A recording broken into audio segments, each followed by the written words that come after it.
તો વાત કરીએ ભરૂચની તો ભરૂચના આમોદમાં રેતી ભરેલ ઓવરલોડ ટ્રક પકડાઈ છે। મામલતદારને શંકા જતા ટ્રક પકડી પાડી છે। તેને રોયલ્ટી કરતા વધારે વજન નીકળતા ટ્રકનું જિલ્લા ખાણ ખનીજ વિભાગને જાણ કરવામાં આવી।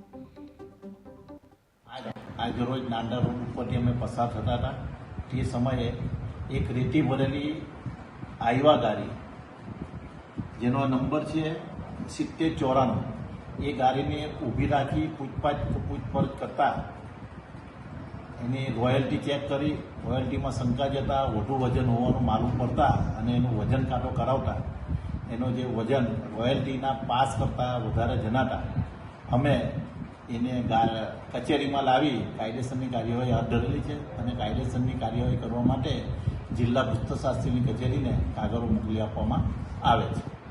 આવી રોજની કેટલી ગાડીઓ સાહેબ આવે છે રોડ પર? એ તો ફેરના દરમિયાન ખબર પડે તો જ પડે। લોકમુખે સાહેબ એવું ચર્ચા રહ્યું છે કે સિલેક્ટેડ ગાડીઓ જ ખાલી પકડાય છે, બીજી ગાડીઓને જવા દેવામાં આવે છે, તો હકીકત શું છે સાહેબ? એવું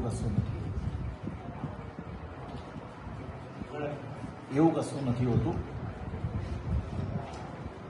નમસ્કાર મિત્રો, આપ જોઈ રહ્યા છો કે ટીવી ન્યૂઝ ગુજરાતી।